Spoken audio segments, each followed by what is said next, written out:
My guest today is Valerie Fridland, a professor of linguistics at the English Department of the University of Nevada, Reno. She writes a popular language blog on Psychology Today. Oh, I also read some of those. Those were good. Called Language in the Wild, and is also a professor for the Great Courses series. Wondrium is one of our sponsors of the show on language. So it's really cool. The new book is called, this is such a great title, Like Literally Dude, Arguing for Good in Bad English. Yes. Okay. So let's just start there. I listened to your course. You don't sound like you're from the South at all. Well, what's your background? I grew up in the South, in Memphis, Tennessee, actually, but my parents are both native French speakers. My father's Belgian and my mother's French Canadian. And, at the time I grew up, I'm not going to age myself, but it was a while ago. I'll just say that. We didn't have a lot of Southern friends because we were exotic, and the South is, especially at that time, kind of close-knit, and, generations of your family grow up there and that's who you hang out with. So we hung out with basically I call them Southern expats. So most of my friends didn't have Southern accents. And then I went to a school where a lot of other kids that were from out of the area went to school. So with having French-speaking parents and then not a lot of friends from the South, until I got a little older, I really never developed much of a Southern accent, although it does come out on a few things I'll say, especially when I was a little younger and I spent more time there. So if you listen very closely, sometimes you can get subtle hints of my Southernness. Nice. So you don't have to work at it like those actresses. Who's that actress that was married to Tom Cruise from Australia? Nicole Kidman. Kidman, yeah. And then you never know she has an accent. Then you hear her talking like in some regular interview. It's like, oh, wow. So I guess it's possible to just override it. I have no idea how that's done, but that's why I'm not an actor. Well, that's a very limited sort of heavy cognitive resource use of getting rid of an accent. So think about when you're at work and you're working really hard on doing something and talking a lingo about something. You don't adopt that in your home life because it's a lot of effort, right? It's a lot of cognitive processing to keep it in your mind and make sure you're on top of how to say it. Well, if you try to pick up a different accent, it is even more exhausting because what you're doing is you're having to think of substitutions. All right, so this is where my accent has this vowel, so I need to put that vowel in. Or if you're British and you're trying to get an American accent, you have to remember to stick your R's in, which is already hard because you don't really have that articulation programmed in. So you're really focusing with a concerted effort on doing it while you're at work. So you're not going to do that when you get home because it's exhausting. So that's not really an effective change for your whole life, right? That's just a job change. That's just putting a lot of effort in at one particular moment to switch that accent. And then you get to take and retake. So you mess up and you don't see that as an audience member, right? You just see the perfect thing. But I have actually worked on with some actors here and there. I don't do that really for a living. It's just for fun. Sometimes if people ask me on movies to put on certain accent features, usually if they're consulting me, it's to find out what would have been more authentic for that accent or dialect. But it's hard. It's really hard to learn those features. So typically what they do is pick very particular ones that are really iconic of that accent. And focus on those. So, for example, if you're doing a British accent, dropping your R's post-vocalically would be a key thing because that's really emblematic of what a British accent is. So if you're from New England too, you'd say rather, aunt. You'll pick up certain features that are iconic of that accent. And as long as you go with those, people don't tend to notice the other ones as long as they're not extremely telling of where you are from. So I think it's a little bit of a trick of hand or trick of mouth that you don't see that part. Yeah. Chatter. Like when Kennedy was president, they used to make fun of that. Right. That's a good chatter, Bobby. That's right. And you can even see that on, I think it's Mayor Quimbley on The Simpsons, that they'll have like chatter, I'm going to have some chatter, where it's actually sort of become a joke. And once it becomes a joke, it's emblematic of that identity. Right. By contrast, there's all those movies about the Roman Empire in which everybody speaks with a British accent. I didn't know the Romans spoke with a British accent. Somehow to Americans, if any other accent is going to be sort of old and scholarly sounding, it's going to be British, or old and fierce. It has that, sort of older, I think, archaic sound. But it is funny because the British accent, British English isn't actually that old. So, and it was the Romans that were in the British Isles really even before English was founded. So it's pretty funny. Mm-hmm. Right. By the way, is it a myth that like British singers, like the Beatles, the Stones, when they sing, they don't have a British accent? The accent goes away when you're singing. There's actually a really interesting article on that. It was written in the 80s by a famous linguist called Peter Trudgill, who is a British linguist. And he basically said that a lot of times, and especially in that era, I think you hear it less now because Americans really kind of like British accents. And I think a lot of British singers will keep a little bit of it in their speech now. But remember, singing, like acting, is something that's very conscious. You have time to think about it while you're doing it. There also tends to be an elongation of sound, so you have longer vowels, and you probably articulate things like R's and L's, which are vowel-like, longer. So you have more of an opportunity to articulate them, so that generally speaking, especially for dialects of English, you'll sound more alike in singing than you would in actual speech. So it's part of it just the natural similarity when we are all giving more air and longer articulations, that they'll be a little more similar. But yes, in that article, what he found, and this again was, 40 years ago that he did this work, that British singers often aimed for American norms because the, pinnacle of success would be to get widespread acclaim in the United States. I see, and that's where the industry was centered, and that's where the money is to be made, and so on. Yeah, my wife's from Germany. She's born and raised in Cologne, Germany. Came here just 10 years ago. You'd never know she's from Germany. She has no accent. She took English as a second language in school, and then worked in the music industry for years. So, yeah, I think that's where it comes from. Just kind of paying attention to what singers are singing and saying in their accents. And so on. That is impressive because most people that come to the United States as an adult with an accent keep that accent because neuroplasticity is decreased, and therefore it's less likely that you're going to take on the natural distribution of features in American English accurately. Now, my guess is if we hooked her up to some equipment and did some measurements, we could actually detect subtle differences in her vowel sounds, for example, compared to an American English speaker. But she's obviously been able to recognize the distributions and sort of statistically analyze them. I mean, obviously unconsciously, and sort of move her speech towards that. But that's actually pretty impressive. There's a machine that does this? Well, computer analysis. We do most of what we do these days is sort of either if you're looking at distributions in data like the internet or things like that, we basically, you have large language models like ChatGPT. Well, we do that type of thing too, where we will go look for something in large swaths of data. So we can do a computation or a corpus analysis that way. That's computer driven, but there are also computational programs that allow us to record speech and then look at the waveforms of speech. And by doing that, we can actually compare across speakers. And from that, looking at the waveforms, you can tell where someone's from. Oh, interesting. Yes, because aren't there those studies on presidential speeches and what kind of language they use? How many adjectives, how highbrow or lowbrow the speeches are, and so on. Then you kind of rank them that way. That's done with just big data sets, right? Right. Like basically, how often is this adjective used? Mm-hmm. It used to be, big data is really recent. And back in my day, which makes me sound old, and I probably am old, but I'm not telling you how old, just old enough that in my day, we did a lot of those counts by hand. So computational modeling in linguistics was relatively very young when I was in grad school. I mean, we did do it. I learned acoustic analysis in grad school on a computer for speech sounds.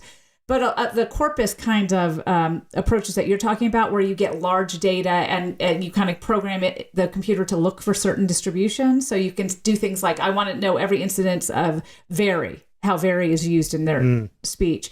Or, I want to know what comes before and after every instance of very to see if there's differences in use. Those kinds of analyses are actually pretty new. And we used to have to do that by hand, which meant we would actually have to record and transcribe speech. And then we'd have to go through and mark it and then calculate it and then run statistical analysis on our final product. So it was pretty painful. It's a lot easier now. But yes, that's what graduate students are for. It's exactly. That's what I did a lot of as a graduate student. I see.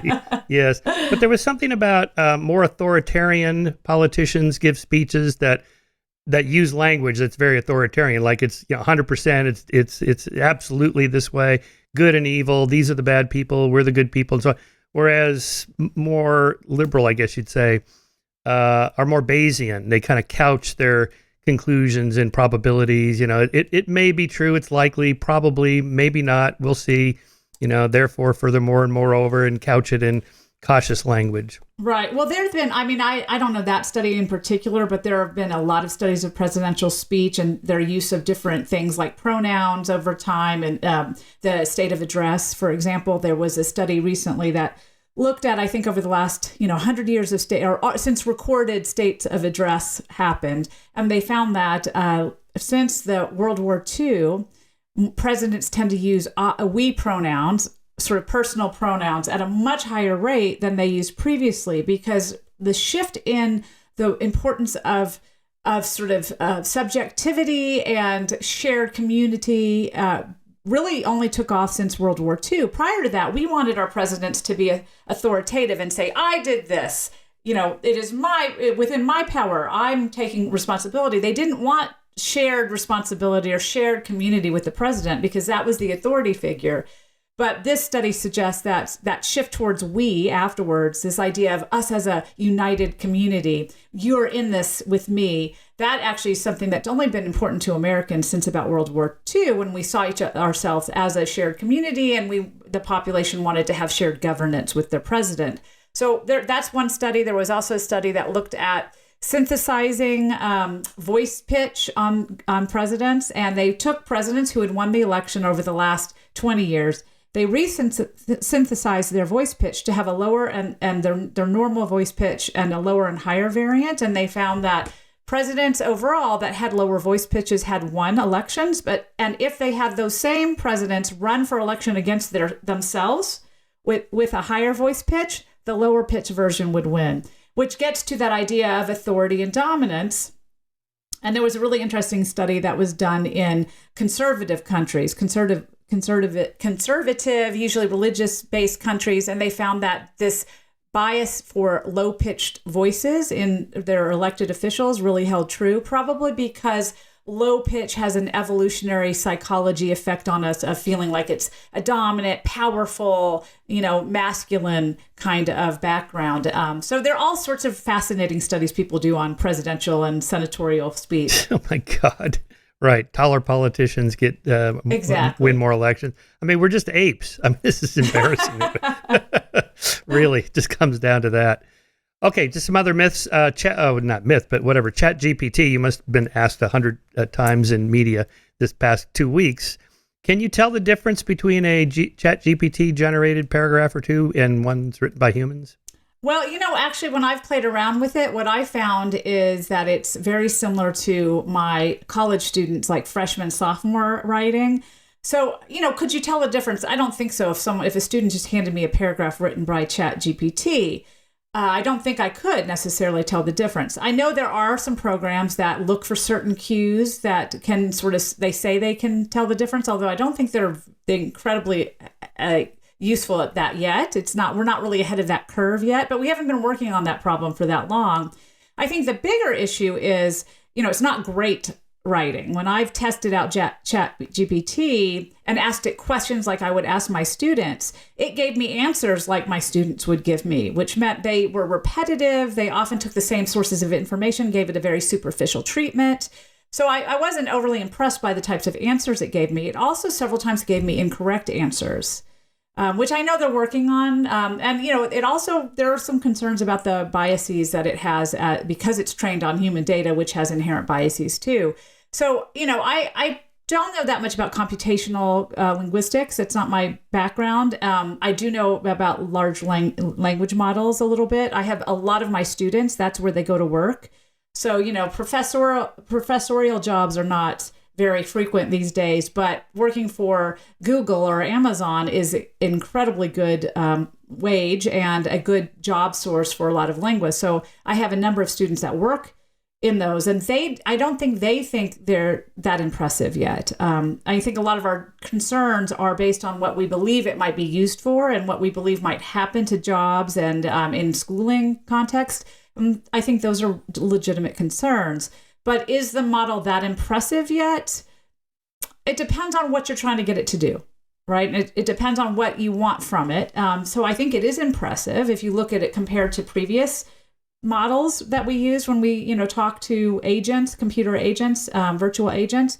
But am I really worried about the future? Not yet. Not yet. I'm worried about plagiarism. I'm worried about students doing their own work. And I think it's going to be up to us in the classroom to develop alternative methods of testing that really force our students to write, because that's how I learn. I can really learn something by regenerating it in writing. And if we don't somehow come up with ways to still force our students to do that, I think they're going to lose a very important way of learning material. So I'm going to do a lot more in class writing, I think, because that's really one effective way around it. I will also do a lot more of class presentations, because, you can't get a computer to do that. So it might help you write it, but you still have to understand and integrate and synthesize that information in order to present it well. I think group work can be helpful too. Of course, then you're putting the burden on your students to make sure that they're not cheating. But still, I think there are ways around it. I'm not that worried as a professor. I am worried, though. I do think there are some things we need to deal with. Yeah. Although the plagiarism thing has always been there, right? There's been these term paper web pages you can go to. So ChatGPT is just a more sophisticated version of that. My students have to do an 18-minute TED Talk, so they can't fake that, obviously.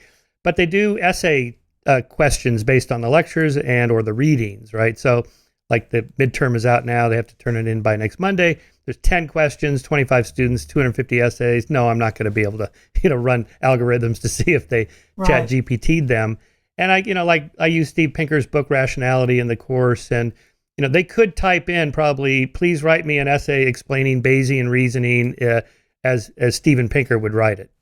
And I probably wouldn't be able to tell the difference. No, I think they can. I have a good friend who has worked with several incarnations of ChatGPT. So she was like a beta tester in some early models, and she does a lot of that kind of testing. And she said it actually does really good job at responding to prompts in that way. So I do think this is a real problem for us in terms of, how do we make sure our students are still learning themselves how to integrate and synthesize information? Because I don't really care if you can memorize something. What I care is that you can understand how to synthesize it, how to make a bigger picture out of it. Right. And if a computer does that for you, which is what has really been the leap here, Google found you information, but it didn't put it together for you. ChatGPT puts it together for you. And not all is well necessarily, but it still does. And a student doesn't know how to necessarily tease out whether it's doing a good job. And if they're just giving you a finished product without actually having gone through that process in their own mind, then they're losing something very valuable. So I think, we're going to have to hope that students feel that their education is more valuable than that. I know a lot of students don't necessarily. They're just trying to get it, through and get an A. But I do know several students that will continue. I think it's like anything. The people that are still driven are going to rise to the top. Those that have always taken the easy road will still find the easy road, whether it's using ChatGPT or a fake term paper or hiring someone to help them. I mean, there's always been ways to do this, and we just need to be a little quicker in thinking about how to combat it. And, essay questions are a great thing. I actually have an essay exam in my sociolinguistics class. So they have both a midterm and on top of the papers, they have a midterm essay exam that's in class and a final that's in class. And that is a great way to combat this problem, because you can't fake it when you're in class writing those things. So, we'll just have to turn to processes like that, I think. I gave him a little pep talk the first night saying, if you're going to do this, why are you even in college? I mean, what's the point of being here if you're just going to hire somebody to do the work for you? Of course, I know this is rather naive, because some of them are like, I want the degree so I can make more money. I don't care about learning. But there are some of those. I think there are generally good students. My feeling, I've taught for a long time, and in general, I have had great experiences with my students, and they're genuinely interested. I mean, I'm in a good position that I teach a class that typically you take because you want to, or because you're interested in the topic. I don't generally teach freshman and sophomore classes. I have more advanced undergraduate and grad classes. So I do get the better students in terms of motivation in that way. But overall, I'd say 75% of my students are there because they want to get something out of the class. So I think we're doing a disservice to students by thinking ChatGPT is going to revolutionize the way they work. It will help. Definitely those students that want to get ahead somehow without doing the work, I'm sure. But I also have faith in the young, American young. I hope so. Yes. I mean, I could asked ChatGPT to write Michael Shermer's next book based on all his previous books. And it could probably do it, but I like writing my books. How would it do? I thought about giving it that challenge and seeing how it did. Yeah. Or just write chapter 1 of your book, and use like and literally and dude a lot. He probably would do it. Exactly. And I'm glad you like the title. It's funny because we had several titles for the book going into it with my agent and my editor. And one time my editor and I just sat down, we had lunch, and we spent 2 hours just going through, because I really wanted to use some of the tics that I talk about. I wanted to make sure I had, a lot of each chapter has some tic, right? We believe it's a tic. It's not really some tic that it discusses. And I really wanted to make those part of the title so people understood what the book was going to be about. So we just tried different combinations of those tics. And I said, like, literally, dude. And we were like, yes, that's it. That sounds perfect. So. Okay, well, let's start there. Let's go through all three of those. But what does it tell us about language and human nature and culture and all that? The book. The whole premise of the book is sort of just to take a step back before we dive into those individual tics, is the idea that we all speak, right? Language is something that belongs to all of us, and we have really strong feelings about it. It's shocking to me, actually, how strong our feelings about language are. And then the interesting thing is our feelings tend to revolve around what's good English and what's bad English, or what's correct and what's incorrect. And that's actually a pretty young way to look at language. We've only really had this complaint tradition, as it's called, since about the 18th century.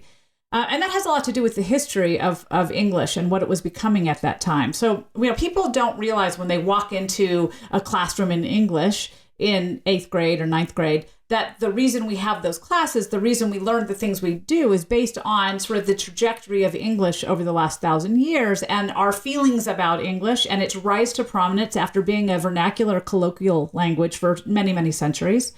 That at the time that most of these prescriptions were born, it was a shift in both culture, right? So the Industrial Revolution had come into play. Class distinctions were dissolving. They were extremely strict in previous centuries. There was a greater emphasis on equality, which had never really happened before. And there were sort of these, I guess you could say, worries or concerns among the upper class, the aristocracy, not the rich people, but the ones that were rich for centuries, that this difference between them and the lower classes was dissolving, in large part because there was a growth of what they called the Midland class, or the middle class. So as that class rose up, what was a demarker of being from the aristocracy versus being from just the middle class? Language, right? Because there was a difference, some class differences in language. So what if you made those that were seeking to rise in class have to follow the norms of the upper class and use that as a sort of notation of good behavior, of good manners, of good breeding, which people wanted to aspire to because for the first time they actually could. And you codified those norms in usage guides, in dictionaries, in grammar books in the 18th century. This really started in the 17th century. And you could make a buck while also promoting your own usage and trying to keep your status where it was. So this is really what gave birth to these grammar books that we still use today, and these beliefs about grammar that we still use today. They were simply the elevated forms of a century in which the upper class wanted to prescribe their norms for larger use if you wanted to be part of that class. So they're very class-based norms, and they're really socio-historical accidents. It was London that happened to be where power had shifted, where culture was housed. There was huge amounts of migration in the 16 and 1700s towards London because of this, because of the chance for mobility. And mobility and language go hand in hand, right? We always see relationships between that. But also up to that point, up to about 1600, English had only been the language of the vulgar or the common. It wasn't the language of education. It wasn't the language of religion. It wasn't the language of legal institutions. That was Latin, right? Latin or French or even Greek in some cases. So there was a big push at that time to elevate English to be the language of those mediums and to make it not a vernacular language, but a language in the model of the classical languages. So a lot of our grammar is based on Latin. So it's not actually what was naturally part of the grammar of English. It was what was naturally part of the grammar of Latin, And then because we wanted to aspire to be more like those classic languages, a lot of the grammar books use the model of Latin to prescribe the rules for English, which is why you're not supposed to end a sentence with a preposition, for example, because that's actually something in Latin that then we prescribed for English. Also, when you say, who's there? And someone says, oh, it's me. Well, that actually in the 18th century was a really bad thing to say. It is I, because Latin did it that way. And so that was the correct way to do it. So we have all these really weird beliefs about what's appropriate and what's not, because we are supposedly speaking Latin English. And so this is what people don't understand when they go into that class, the history of why it's the way it is. And that's why there's no such thing as good English or bad English. There's simply preferred English socially and less preferred English socially. And that's sort of the main premise going into the book, that I want people to look at language like a linguist rather than like a prescriptivist, and understand these features from that perspective. They all have a history, they all have a purpose, and they're all actually surprisingly powerful. They're not bad features, they're just socially dispreferred. And that's where I go into each individual feature from there. So that's sort of the background. That's the big picture. Nice. Perfect. I love that big picture. Yeah, that was great. Yeah, that was one of my favorite lines from Christopher Hitchens was, up with which I shall not put. Exactly. He's making fun of, I think he was making fun of Churchill or something like that. Yes, that's a famous line. Yeah. I love it. So, yeah, in one of Pinker's lectures, he has a series of slides along the lines of adults complaining about kids these days. And, it's mostly about language, and they keep using these words and they're ruining the language. And then he puts up the dates, and it's like, 1790 Harvard professor complaining about the kids these days ruining the language. Right. So that's a really relatively recent thing, you're saying, because there was a push to unify the correct rules of grammar and language and so forth.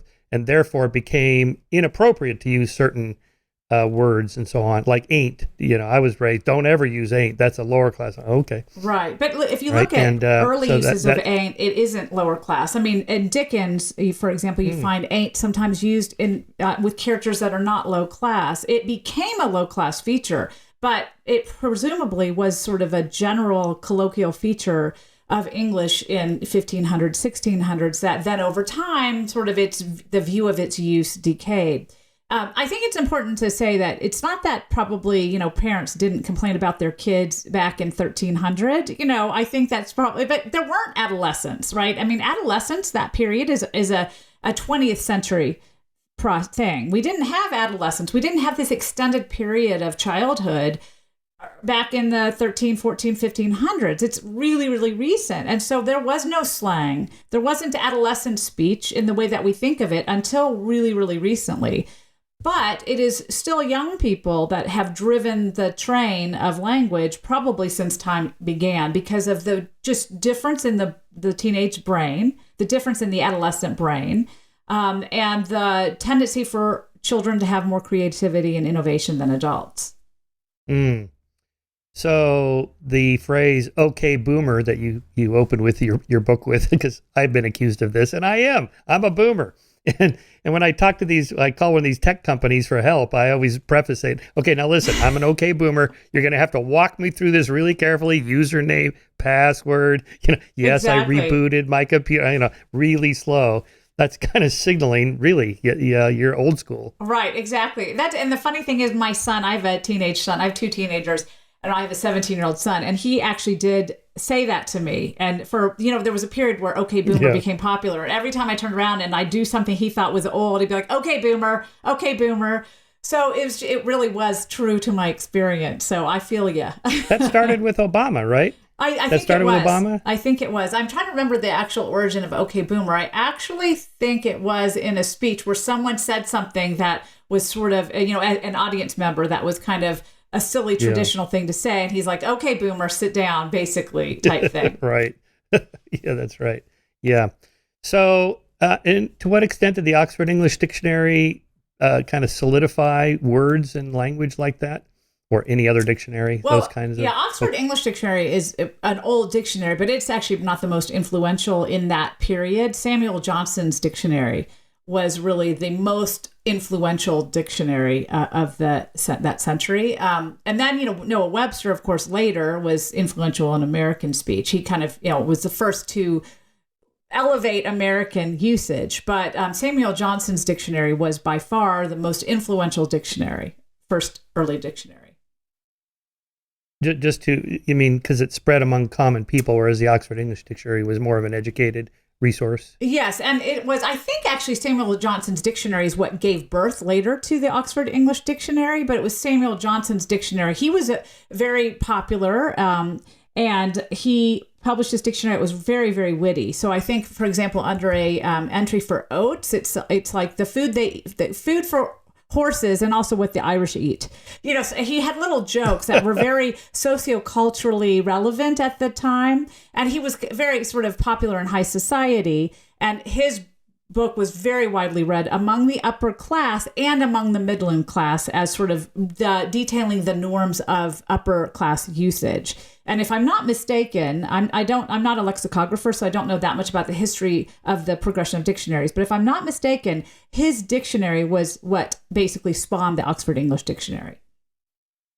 Right. I don't know if you ever saw that film. It was Mel Gibson and Sean Penn played the professor and the madman, based on that book. I have read that book. Yes. Yeah. The movie is incredible. But just kind of how you track down the usage of a word. Like you mentioned, being in graduate school, you have to do it by hand. They did it with just writing people letters or just kind of scrolling through Shakespeare and anybody that, any of the old classic English literature works and seeing, well, how did this person use that? What was the earliest usage of that word in this sense? There it is, 1370, Beowulf or whatever, and it's like, very old school. And they had these little index cards, tens of thousands of these little index cards. Amazing amount of work. Yes, I felt like my grad school experience was tough, but it certainly would have been much tougher. Yeah. Okay, so what does like mean? Where did this come from? You've got to love like. I don't know. What's your personal feeling about like? I'd love to hear what your thoughts are on like. I'm sure. Well, as an okay boomer, when I hear kids using it over and over and over, like every sentence, it does annoy. And I try not to be that guy. I don't want to be that guy who's like, hey, you kids, get off my lawn. And I don't want to do that. But on the other hand, it is here, like then he goes and then she's like, and then he's like, and then it's like, stop using that. Right. But I probably do it. I rode like 3 hours yesterday. I don't know exactly how long I rode. I'm just trying to say I rode a long ways on my bike. I was like 3 hours. You're sort of using it for emphasis. And it is interesting because, a lot of people have bad feelings about it. And even the people that use it, which is actually most of us, we use it to some degree. And I'll explain a little bit about the differences. There are actually really fascinating differences in the way you use like, and they're quite old, in fact, how their evolutionary progress.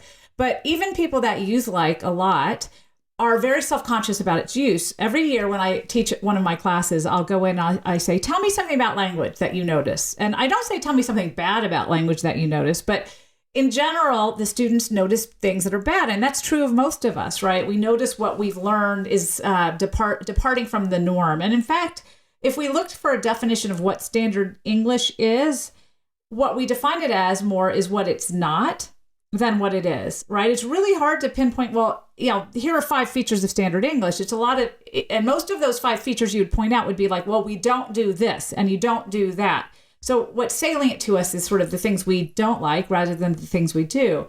But I don't say, tell me bad things. I just say, tell me things. And every single year, without fail, every single year, it's like comes up. And then, of course, we spend the rest of the class laughing because then everybody hears every like everybody uses for the rest of the time. And in fact, sometimes we've done like tallies just to make it a little extra interesting. Oh, my God. And then most of the time I assign them an assignment where they go and they actually record conversations with friends, and then they have to do an analysis of their like use. And the reason I have them do that is because we tend to think of like as arbitrary and overused and meaningless and uncertain. But actually, if you study how it's used in an incredibly purposeful way, and not just for one use. I think the reason we feel like some sentences have it overpopulating with like is because they're actually minimally three, there's a few extra ways, but three basic ways that non-traditional like is used. And if you are a speaker that uses all three, it will feel like there's a lot of like in your sentences.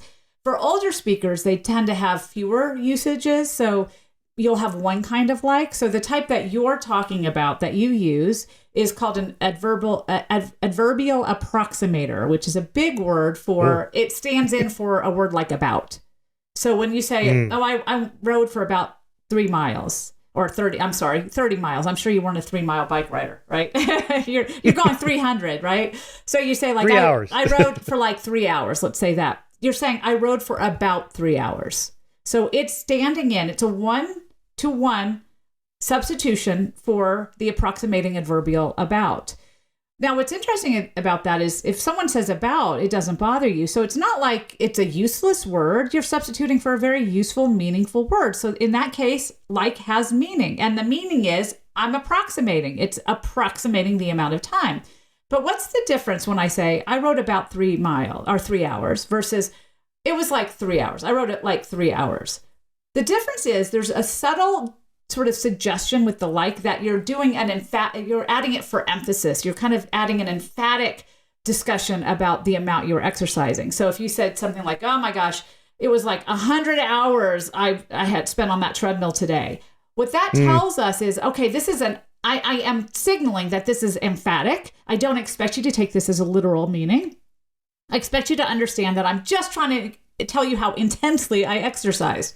So that's a really subtle difference for a lot of people, I think, that use it to kind of say it's a little more of I just want you to know, I know that I'm overestimating, but I just want you to know how intense this was, how extreme this was, how emphatic this was, right? This stands out because it was unusual. For younger speakers, it probably doesn't even need to do that. It just tends to be what they use more often for the word about. So in a study done by Alex Darcy, who wrote the book on like. She did a dissertation on like and has published a book on it that probably most non-linguists don't want to read, but it is fascinating. She says basically that if you look at people under 30 or so, and that was done a few years ago, so it would probably be under 40 today, younger speakers tend to use like where older speakers would use about. So again, is it meaningless? No. Is about meaningless? No. So an exact substitution for it can't be meaningless either. So our only thing that we're reacting to is the fact that it's a younger speaker saying it. But even if you say it as an older speaker, you're usually saying it when you want to add emphasis. So, for example, when you were talking, it was probably because you wanted people to notice that it was an impressively long run or bike ride or whatever. So it does have an extra purpose. And in the context of saying something like, and then he said, dude, and then she went, and then she's like, so it's a way of saying, I'm not quoting them exactly because I didn't record it. Right. But this is approximately what the person said. Right. Yeah. I mean, the thing, so there are 3 main ways we use like that are very different. So what you're talking about there is quotative like, which is actually substantively different. I know, it's funny. When you look at it from a linguist, that's what I mean. These have purposes. And so we've divided them by what they do. And they also have very, very different distributions. So as a linguist, we look at the sentential distributions of things. So what kind of part of speech they're functioning as, where in speech, what part of syntactic structure, what's the hierarchy of modification, what does it co-occur with? All these things are really important to us. So that's learning to look at like a linguist. So quotative like, which is actually used as a verb, is very different than an approximating adverbial. So they're completely different usages. And even more fascinating, their time on the planet has been much different. So like used as an approximating adverbial or as a discourse marker actually goes back quite a long time. We can see some evidence of like used in this way for hundreds of years. Like as a quotative is only about 50 years old. So that's actually a quite new usage for like. And that's basically the whole idea of subjectification over time. So when you're talking about what someone says, the intimation when you say, well, John said he wasn't going to the party, was that he actually said that. I'm not going to the party. And you're directly quoting what he said. But when you say, well, John was like, I don't want to go to the party, you're not giving off the impression that was actually verbatim what he said. You're just summarizing it. It says, here's a gist. I'm giving you a gist.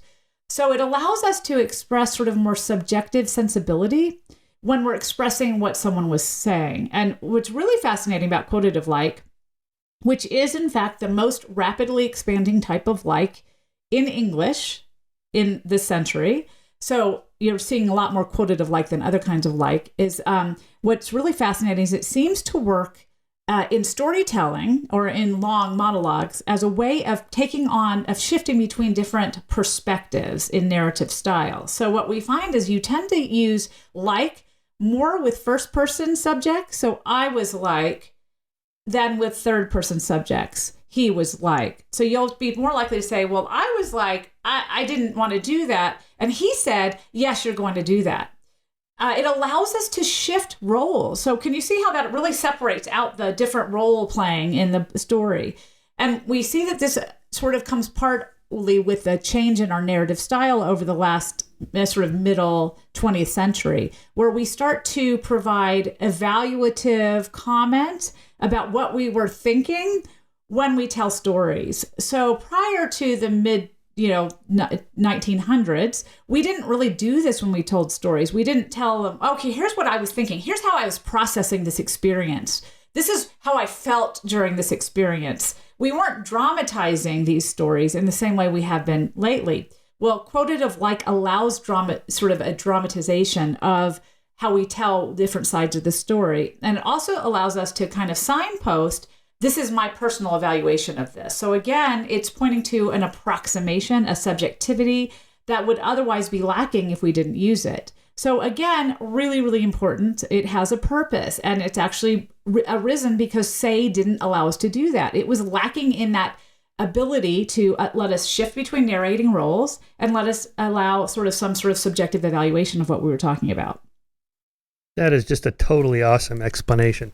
Speaking of which, I always associate that with the 1980s Southern California Valley Girl. But now I'm thinking that must be because of that song, right? Making fun of it. That's exactly right. And so, what we find when things enter popular media, either songs or movies, or you hear about them these days on Twitter or TikTok. Of course, we didn't have that back in the 1980s, thank God. I had a much more peaceful adolescence.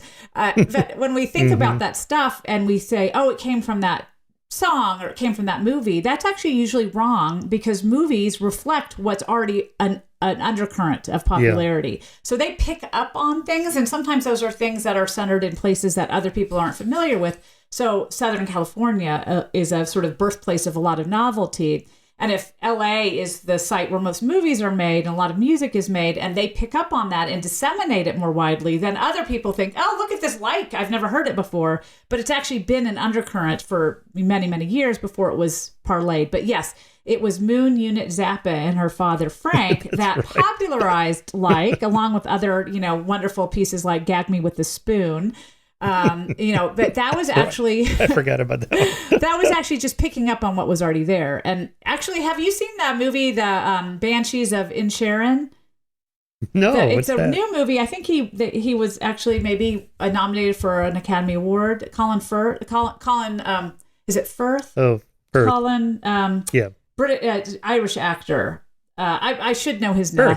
Yeah, it's Firth, right? Anyway, they're in that movie. Yeah. What you'll notice if you listen to it is they use like a lot at the end of their sentences.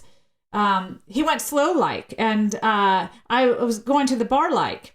You hear it a lot. And what's really interesting is that actually is an Irish feature. We still hear it at the end of the words. And a lot of times after an adjective, like uneasy like, slow like. But it also could just be at the end of a sentence as to add emphasis. Well, that goes back hundreds of years. If we look at British, not just Irish, but British documents from the 1700s that were transcripts. So a lot of these are criminal trial proceedings because, people didn't walk around transcribing people's speech back then. But there is a collection called the Old Bailey Proceedings, which are actually collections of criminal trial transcripts that are verbatim. And that gives us a great window into colloquial speech, because the problem with looking back at things like the OED does, which is literature, is it gives us only things that are already in the undercurrent of the population. So it's usually the first time it makes it into a book, just like Shakespeare is told that or we talk about him as if he coined all these words. Well, he probably coined some of them, but a lot of them were probably things people said, and he was just the first to write them down. So he got lucky in that way. So a lot of times when we see things in literature, it doesn't mean it's the first time it was used. It means it was the first time it was printed. So to get to what people were actually saying, it usually precedes those usages by years and years, by decades, probably, maybe by centuries. We see like appear in those criminal court documents used as a discourse marker. So the type of like we tend not to like the most. So when people put it at the beginning of words, or beginning of sentences, at the end of sentences, in the middle of sentences, we find that as early as the 1700s in those criminal trial proceedings. Wow. And then the type that we hear in the Irish sort of brogue that they used in that movie, if you look, actually, the first attested use of like as a discourse marker in the Oxford English Dictionary is father grew uneasy like for fear of his lordship taking offense, from a text by Francis Burney that was written in, I think, 1791. So again, very similar to what we heard in that movie. So this idea that like is new is actually just based on when we first started noticing, not when it was really first used. Right. Oh, I thought of another irritant. Awesome.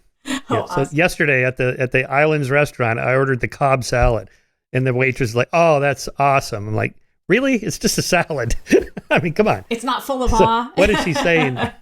Yeah. Well, I think, a lot of people... It's just a way of saying thank you or... Right. Yeah. I think a lot of people get upset with new usages that don't fit what they would use that word for. And that is sort of an okay boomer moment. I mean, not to call you out there, but It's so all right. many things, do you use the word awful? Like, that's awful?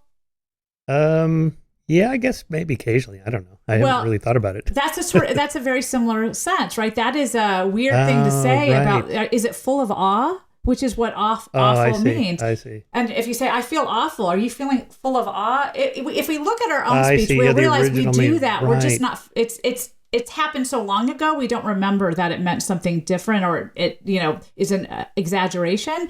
And when we hear something coming out of the mouths of the young, we don't like things that are new. We don't like things that don't fit our own grammar. And then we have this sort of just gut reaction to it. Right. I think Thomas Hobbes in Leviathan described the monster as awful, but not not the way we use it, but just meaning like just awesome, huge, dangerous, dark, whoa. Exactly. Like a storm. It's Exactly. an awful storm. Exactly. Yeah, that's interesting.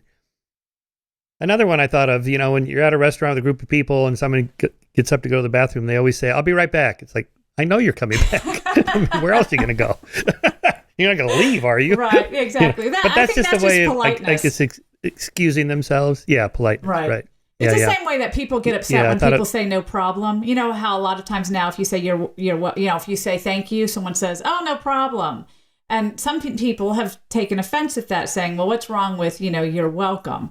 What happened to your welcome?" And what do you mean it was a problem? I didn't think it was a problem. People get all worked up over that. But just another way of saying the same thing. Yeah, just politeness. Yeah. What about no worries, mate? Did that start because of Crocodile Dundee movie? I mean, that's an Australian coming to feature. America.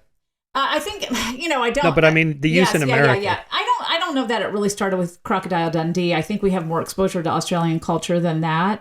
But what we see is a rise. There was actually a really fascinating study that I actually have my students read, because we do a thank you, you're welcome. We do a little exercise in class where we read that study, and then I have them go out and ask people for the time. And then when the person says, the time, you say thank you, and then they have to record what that person said. And then they do that to friends. They do it to different relationships. So strangers, complete strangers, friends their age, older speakers, and then we compare what types of answers they got. And then we look at it in terms of, well, why would people be answering these ways? What are they responding to? And then we study work on politeness that has changed over time, because it's really about shifting modes of politeness why we say these things. But no worries is actually one of the fastest growing responses to you're welcome, second to no problem among younger speakers. Aaron Dinkin did a study on it. And it seems to be driven by, Australian models. But it also is probably just an organic development because of these shifting politeness models that we use, where it used to be positive politeness. You're welcome responds to what we call positive politeness, which is where you're trying to make someone feel good. And so positive politeness is the idea that we all want to be liked and admired. And so when you do something to make someone feel liked and admired, or say something to make them feel like admired, that's responding to our universal need for this. And that's called positive politeness. And really, culture was more positively polite in the early modern period, which is why you have these really almost overwrought expressions of thanking and courtesy. Courtesy was extremely important in that period. So if you look back at books and you see from that century, from, the 16th, 17th, 18th century, you'll see that they almost overdo the thank yous and the invitations and the politeness because it was extremely important in this positive regard to make people feel valued and pay respect that way. But in the last century, we've seen the growth of what's called negative politeness, which sounds bad, but actually all it is we're much more aware of imposition. We don't want to impose upon others because we don't want to be imposed on ourselves. And so instead of attending to positive politeness, making someone feel good, you attend to their negative politeness, making them feel unhindered and unencumbered. But the reason negative politeness is popular now, but wasn't before, is prior really to the 1900s, the idea of individual freedom just didn't exist, right? I mean, you did what you needed to do to survive, to serve your family, to serve your clan, back in the old English days. You didn't think about personal freedom. It just wasn't around. So you don't need to be free of imposition when imposition is your life. You only need to be free of imposition when personal freedom can be encroached upon. And so you can't really have negative politeness without personal freedom. So as we've become more interested in freedom and individualism, we are more interested in not imposing on one another. So both no problem and no worries respond to negative politeness. So what they're doing is like, what you didn't impose on my freedom. So we're good, right? It's responding to that need for lack of imposition and sort of to be unimpeded in one's actions. You're welcome basically flatters somebody, like, you're so fabulous, I couldn't help but wanting to do it. And that's positive politeness. So they're both polite. They're just responding to different needs. Interesting. That makes me think of Norbert Elias's analysis of these books of manners and customs in the early modern period. His thesis was that, Western cultures become more genteel and less violent, in part because of the sort of bottom-up shift in customs from the aristocracy to the kind of the middle class or lower classes who wanted to emulate the upper classes. But he just has these hundreds of rules that they imposed or taught kids, right? Like don't pick the meat off the tray with your fingers, use a fork, or don't blow your nose into the napkin, or don't urinate in the hallway, and just hundreds of these things. Don't express flatulence at the table, and just on and on. It's like these people must have been gross. They must have been horrible. Well, I think if you looked at old English clans, they were pretty bad. I do, because there was no concept of that kind of politeness. Politeness in the way that we think of it in terms of courtesy really didn't come in until the French came in, which is with, William the Conqueror. So that's actually when courtesy culture first got introduced to the British Isles. So prior to that, if you look back at, Old English clansmanship, it was actually a pretty vicious culture, and heroic deeds and power and fighting were really regarded positively. And if you insulting people was actually it's called flighting. And actually, if you look at Beowulf and other heroic poems from that era, because heroic verse is very Germanic, what you find is a lot of flighting, which is when basically, they're insulting each other, like, I'm so good and you're so bad and you suck and I can win, that kind of stuff. That actually was very popular in the Old English period. And with courtesy culture, that sort of insulting each other went, the way of the dodo, and we became very almost overly showy and attentive to people's courtesy. So, these are all, the funny thing is when you look at the evolution of all these things, and you realize why we do them, it makes a lot more sense than, when you just say, well, people are rude today. It's actually, no, people are just responding to different needs and norms, and life changes and things we value change. And that's what changes culture, and the internet has changed things too. But the directionality of the change, aristocracy down to the lower classes or vice versa. But for the most part, these shifts happen from the bottom up. There's no one directing which words we should use, right? Except for maybe dictionaries and books of customs. But even there, you can't make people do that. They just kind of start adopting these words. They or do they because don't. there's value, right? There's a value to them to do it. And so what's interesting is I think courtesy really was top down, so it came from the upper classes because the French tend to be the upper classes and they had a courtesy culture. And so that was brought into the French, the Anglo-Norman court, this sense of courtesy and respect. And in fact, the whole difference between the way we used thou and you and the reason why we don't use thou anymore really started with this courtesy culture of the French, but that's a whole other story. But the idea, the basic thing is we often, have top-down evolution of politeness in that context. But if we look at language change, so who adopts these features, the organic adoption and spread of language features tends to start in the lower classes, the working classes, and spread up, not the other way around. There are a few changes that started at the top, but generally speaking, if you look at the organic growth of new forms in language, it's almost always starting with the lower or working classes and moves up the social hierarchy rather than the other way around. Interesting. Yeah. An example I thought of was the Brights back in the mid 2000s after the rise of the new atheists and Dawkins and Dennett and so forth.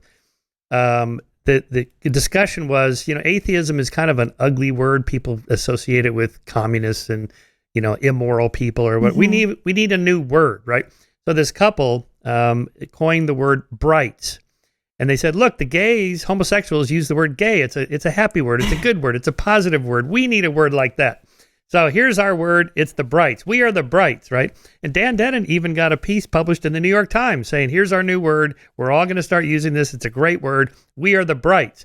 And then it wasn't long before somebody pointed out, well, if you're not an atheist, you're a theist. You're what, a dim? And a lot of atheists are like, yeah, they are dim. Exactly. I'm sure that went over really well. And it just never caught on. And I got to thinking, I think that's not how language works. You can't just say, we're all going to start using this word. No. People either do or they don't. Right. It depends on sort of, if you want to see change, you have to be wanting to be part of that sea, right? And language change usually is a very organic process. It is extremely rare that a top-down word or phrase or something like that becomes popular because you can't force people to do that. People do it because they have some gain from doing it. That's sort of subconscious. They have some identification with doing it. It's a group that sounds like what they want to sound like. It's useful to them in some way. But all of these are deeply subconscious processes that happen organically. And I think, a great example of that is singular they, which has actually been in our language for 700 years because it happened organically. What? Really? Yes, 700 years. Oh my God. But what's fascinating is if you look at over the last 200 years, Dennis Barron has written a book, What's Your Pronoun, that details over the last 200 years, all these coinages or neologisms that people have come up with for a plural, a singular third person. And there's hundreds of them. I think there's something like 300 different coinages, none of which have been successful because, again, you can't do top-down things like that. It has to be organic. Singular they is so popular because it happened naturally. And if you go back, you can see even Chaucer using singular they in a epicene context. So it's a very old feature, and it happened because it met a need, right? We've never had a way to talk about singular third persons without gender being a part of it. That's a lack in English. And so whenever there's a void in the language, speakers invent things to fill that void. And the way we don't ever, it's really, really rare to just invent new words for things. That's really not a typical way of making new words in the language. Usually we use compounds or a word that is repurposed, or we expand the meaning of a word, or, do something different with infixation or affixation of some sort to make a new word out of an existing word. And it's much more natural and organic for it to happen that way. So it's really rare. One of the few word coinages that has stuck is Xerox, Kleenex, and what else? There's another one. But really, they're general, like Kodak, or for photography, sort of Kodak Google. pictures. I Googled. Well, I think Google actually, you could, but that's a different. So shifting from one. So Google existed in the language before Google had it, right? If you Googled somebody, that was not, you looked them up on the internet. That was like you were looking at them in a freaky way, and that was not a good thing. But a lot of times what happens is we take a word and we take it from its use as a noun, for example, and make it a verb, or its use as a verb and make it a noun. And you find that as far back as, written words, as Shakespeare does it quite a lot. So there's a famous line in Richard II where he says, "Grace me no grace, uncle me no uncle," which is a perfect example of using a noun as a verb, right? And that's the same thing that happened with the word adult, where now we see it used as a verb, adulting. That's a really wonderful organic development of a new word. So to be a new word doesn't mean I'm necessarily meaning something completely different. It can be I take a word and I repurpose it to have additional meanings used in a different context. So that's like taking a noun like adult and making it a verb like adulting, because to be an adult is to be a grown-up.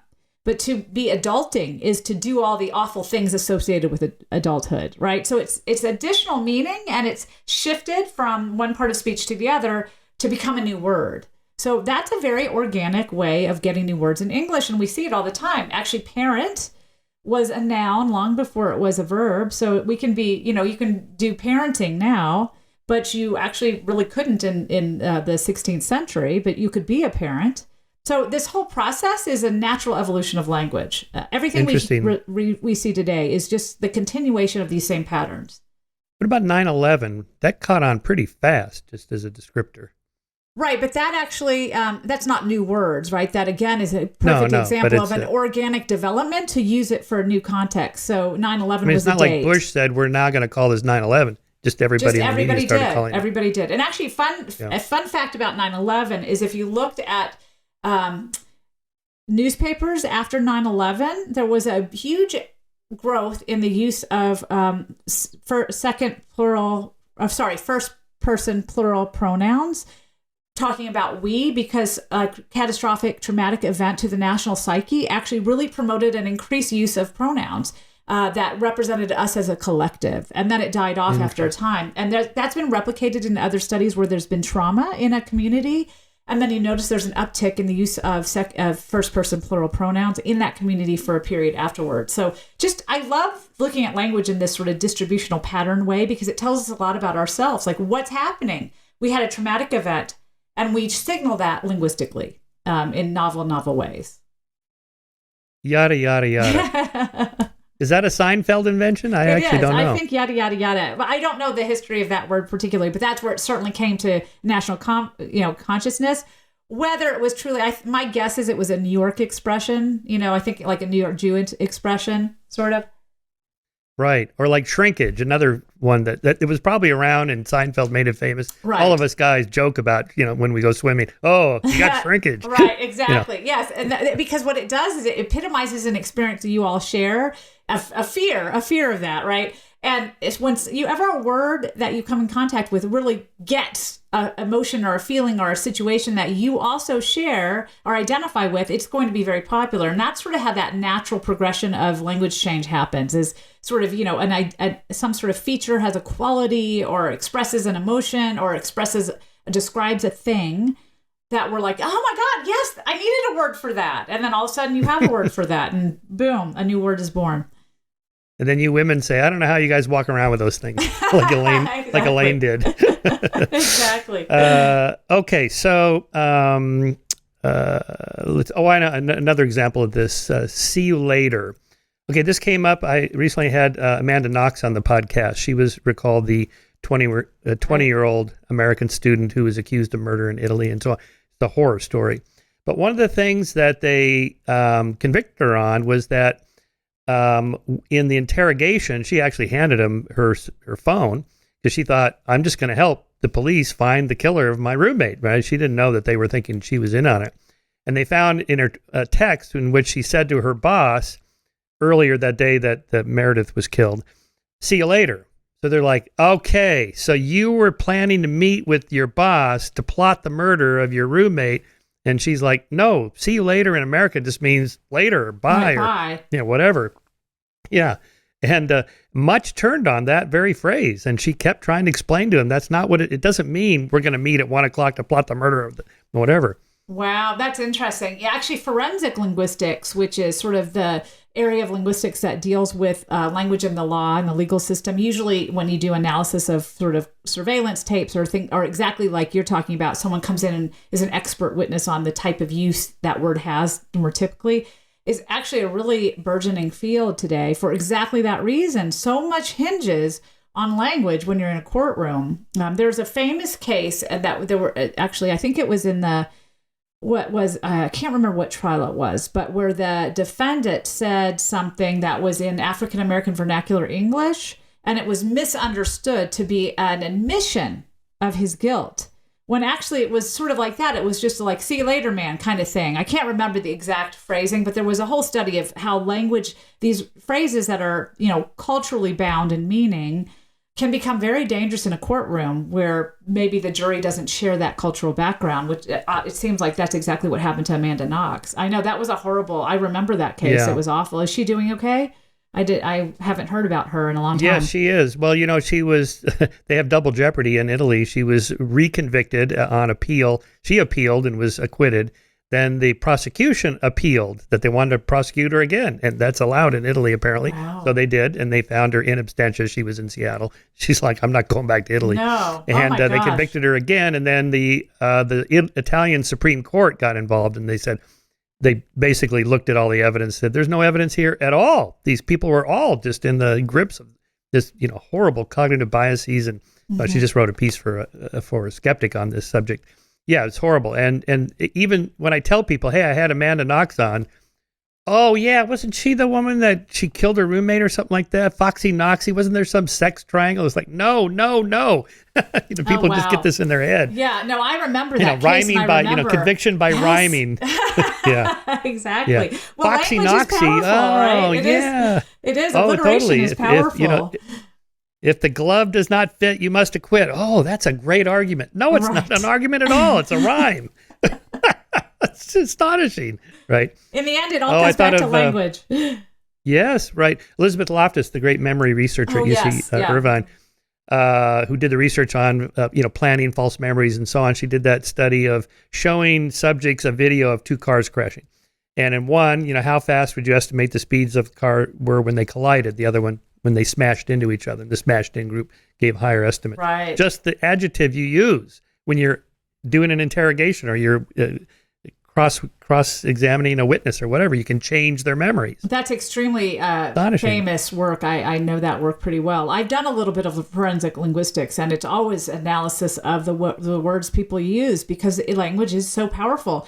We don't understand that words we say come loaded with these biases in so many different ways. Not just the words we say, but even the sounds we say. Certain sounds can give off certain aspects of perception or identity just because we have these sort of senses of what someone should sound like. And there actually are some famous studies where if you show a picture of a sort of non-white person, there are a number of studies that look at this, but if you show basically the gist is if you show a picture of a non-white person and you play a standard white speaking voice to a group of subjects and you ask them how articulate, how intelligible, or even ask them to transcribe what was said and how accented the speech is, they'll give them pretty high ratings. You can use the same exact voice, like the same voice recording you used in the other study, show a white face, and all of those go down. And their ability to transcribe that speech goes up. So what does that tell us? I mean, they're hearing the exact same thing, but it's sort of these cognitive biases we have that drive us to have these really strong ideas about what actually is happening. Like what they're saying changes because of what we think we're hearing, even though we're actually hearing the same thing. Do I have a California accent? Is there a California or West Coast? Well, let me give accent? you, okay, yes, we can, let's give you a little test. Okay, so do you have a piece of paper and a pen to write down these words? I do, right here. Okay. I have it right here. Yeah, I got it right here. So I'll give you the traditional linguist California test. I'm going to spell the words because I can't say them or it might influence you. As we just talked about, speech is very influential. I'm going to tell you the words in spelling, and then I want you to say them one after the other. So write C-O-T. Yep. And then write C-A-U-G-H-T. Okay. And then I want you to write HOCK, Okay. and then HAWK. Okay. Okay, so I want you All to right. say those. Cot. Cot. Hawk. Hawk. Okay. Huh. Ding, Same. ding, ding. You're Dang. from California. I'm from California. What did you notice? What did you So notice somebody about from it's just weird that the vowels they're different, but they sound exactly the same. So obviously, I don't know. What does that mean? It's called the and cot if I was cot. from Sorry, go ahead.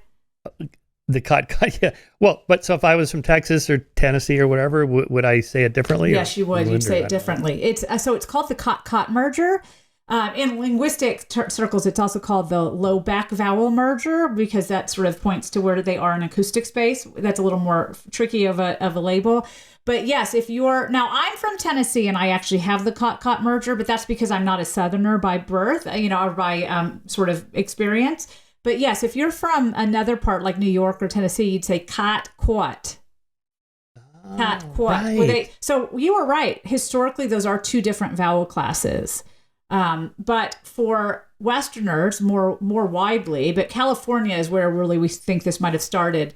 They say them the same way. So basically, Californians and most Westerners have one less vowel in their vowel system than people from the rest of the United States. And do the people in the film Fargo, do people really talk like that? Oh, you betcha.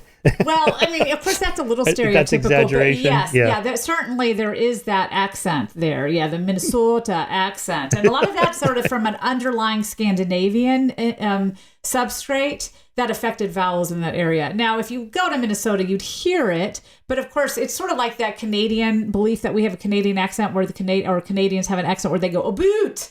That's not really what they say. They say something more like a but.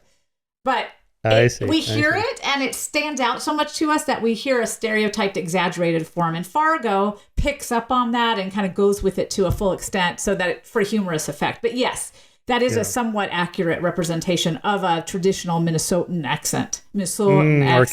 But I lived in Minnesota for a little while and it was not typical, first of all, of lots of people because there's a lot of influx of newer people there. And you'd hear it, but it wasn't nearly as, overdone like it is in Fargo. Or Canadians always end the sentence with a? Yes. With a little uptick in their voice. Exactly. Yeah. Probably not always, but yeah.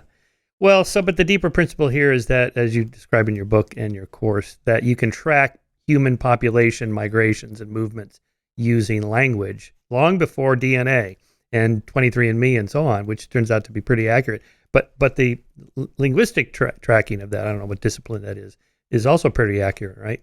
Yes, actually, they've done some work where they looked at biological markers and linguistic markers, and historically, and you can actually track through that. And there are a lot. There's different areas of linguistics. I'm a sociolinguist, which is I look at how language changes over time, and how that usually involves social triggers. So, there are underlying inherent tendencies in language. There's just certain ways our brains are wired and our mouths work that predisposes us to talk in certain ways. And a lot of times language is not natural in that way. So when we come into contact with other languages, it can often do things when we have sort of these blended forms that don't sort of go against easier things to say or more natural things to say from a cognitive or articulatory standpoint. And I don't mean simpler, because that's not necessarily the way that things work, but I just mean that there are tendencies underlying in the way that the shape of languages tend to happen over time.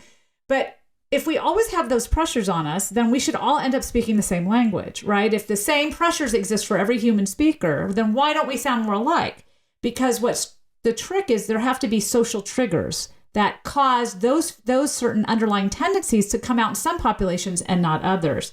So that allows us to track a lot of things, but it also allows us to understand why things that happen in one population might occur in a population that's completely separate, that has never had contact with that population, because they just both had social triggers that brought on certain underlying tendencies at the same time. A great example of this is some Creole languages, which are basically languages born of contact between extensive contact between two languages that are different. but sort of become blended together. And most of the time, it's an underlying grammatical or syntactic structure of one language predominantly with basically vocabulary from a second language. A lot of times that's how it forms. In the next generation of speakers from that pidgin that was formed by two languages coming in contact, it becomes a native language, and that's when it becomes a Creole. Because then children's internal cognitive structures take over and they fill out that language more fully. So what we find, though, is that Creoles that had completely separate developments, meaning at the time they came about, no speakers from those two Creoles were in contact with each other. They have a surprising similarity in underlying structure. And we can't really explain that except for the fact that there's probably an underlying predisposition for languages to emerge in that direction over time. And when languages are created out of two other languages, those natural tendencies will emerge in disparate populations. So there's all sorts of fascinating things you can study with language, from tracking evolutionary movement, looking at the way languages formed over time, trying to understand underlying cognitive and articulatory pressures. And then what I do, which is looking at how all of those things interface with social identity and how social identity is sort of the secret sauce in explaining the reasons we do a lot of the things we do linguistically. So two populations that have not come in contact with each other could develop similar language forms if they serve the same social purpose. Well, they don't have to serve the same social purpose. They just have to have a social trigger that makes that feature come out, right? So generally, it's not the same social purpose, but all we need is one population to start using a feature and have sort of different social pressures on them that allow that feature to emerge in that population versus someone who speaks the same language initially but might not have that same pressure working on them. So let me give you an example because I think it might be clearer to look at that. Look at consonant cluster reduction, which is a fancy word to say that often when we say words, we delete the final consonant on those words. Oh, right. Right. So take a word like sixth or widths. I can barely say them, right? They're super hard words to say. Why? Because they have a lot of consonants clustered on the end of them. And in English, and pretty much all languages, some languages don't even allow consonant clusters, so they don't delete them because they just don't have them to begin with, because it does seem like cognitively, when we create new words, they tend to have consonant vowel syllables rather than consonant vowel consonant syllables. Those are dispreferred. All languages have a consonant vowel syllable like ma, da, pa, but many languages don't have anything more than that. And certainly most languages don't have more than like a consonant vowel consonant structure. So that for syllables, we're not going to say something more than mom. Now, when that comes in contact with another, or like mama, then you get these things that seem like they have a lot of consonants on them. English is very promiscuous with its consonants. We allow a lot of consonants to cluster. There are other languages that do that as well, but the natural tendency then is to delete those because both they're hard to say and they don't seem to be useful from a cognitive perspective. So what we find is certain dialects allow more consonant deletion than others. And those are basically speakers that have less to lose by holding to the standard form of language. So standard English, high status speakers tend to delete consonants at the end of words less than low status speakers that speak English, because the judgment on a high status speaker is sort of the idea that you need to ascribe to a certain prescriptivist norm of language tends to make language change less often, because you hold dear to what has sort of buttered your bread, what has made you successful, what has given you value in your social circle as a good speaker, right? Good here with quotes, air quotes. Whereas for a speaker who is going to talk to friends and family and community that doesn't have that same pressure, and this is why lower classes lead in change, they're going to let naturally occurring cognitive and articulatory pressures come out in their language more often, which means they will delete consonants and clusters more often. And if you look at, for example, African American English compared to standard white varieties of English, what you find is exactly that distribution. The same pressure is there. Both dialects delete consonants at the end of words or syllables with clusters. But English, you have to have 3 consonants in a row for that to happen. In African American English, you can do it with just 2 consonants in a row. So the underlying motivator is identical. The underlying pressure on language is identical. The difference between these two groups is social. And so one has more to gain by holding on to this artificial preservation of consonant clustering, while less standard speakers don't have that same reward for doing it, and therefore let natural pressures linguistically emerge that then become symbolic of social class or symbolic of ethnicity, right? They become inalienable characteristics of that group, but they're really based on simply underlying linguistic tendencies. So that's a good example of how contractions social... be? Sorry, go ahead. Yes. Yes. Yes, okay. Contractions are a good example of an underlying inherent tendency, or it's probably articulatory in that standpoint. In that case, right? We often see a movement towards ease of articulation over time. So contractions would be that kind of case, right? It can be because of consonant clusterings. It could be because of a lot of times syllabic structure, which is very, very complex. So I'm not going to get into it here, but there are underlying reasons why syllables tend to be the shape they are, and the preference for certain syllables and certain kinds of distributions of sounds in syllables actually affects changes over time in all languages extensively. Like a lot has happened over time in language to meet these preferences we seem to have in how syllables are structured, and not just the number of consonants, but the type of consonants, the weight of syllables. There's all sorts of things. Syllables are really cool, but that's for a whole different show.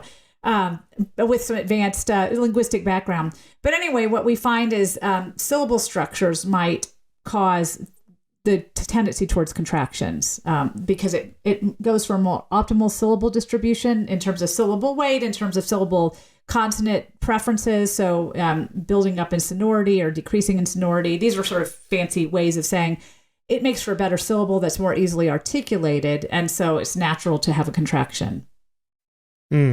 I think this probably isn't your specialty, but I am always curious about the search for the original language, the first language, and why we learn to speak in any case. If you go back, say, 100, 200,000 years, did Neanderthals speak? Did they have symbolic communication?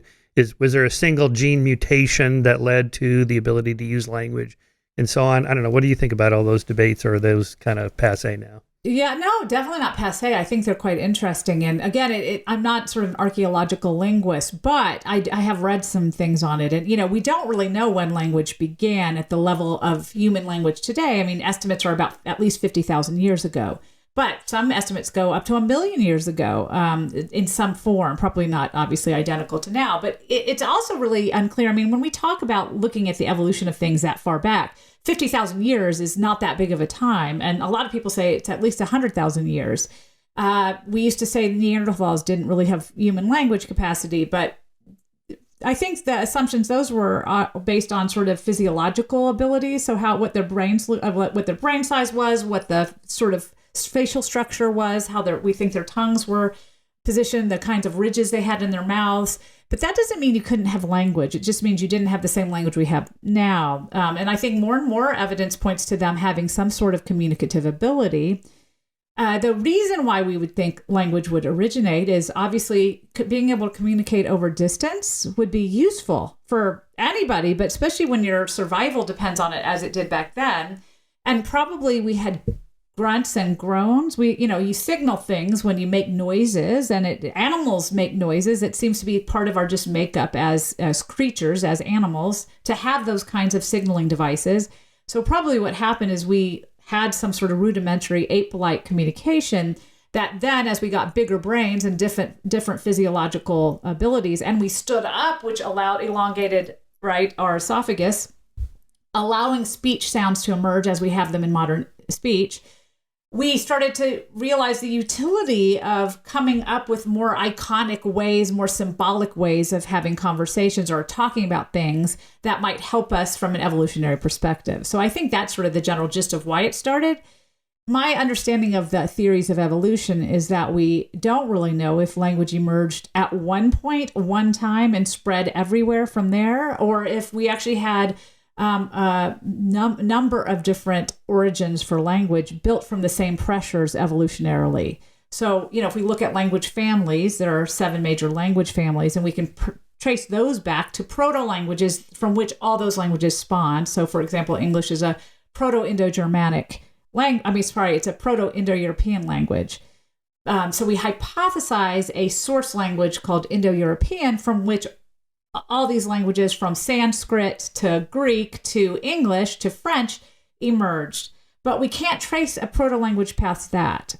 So we can't tie the Indo-European with Afro-Asiatic language families. We don't see a source for those. So that means they might have come from different beginnings, right? There might have, I mean, obviously they went further back than that, but because Indo-European was probably, 5,000, 7,000 years ago, and language has existed far longer than that. But whether those could all be traced at some point to a common language, a common source, is where we get hung up.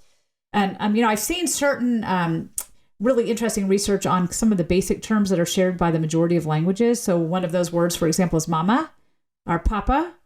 Those are, pretty much universal terms for mothers and fathers. Although, interestingly enough, they're not always just for mothers and fathers. They sometimes can mean slightly different other familial relationships. But where would a word like that come from? Baby babble, right? So what are some of the earliest sounds that babies make? Ma, ma, pa, pa.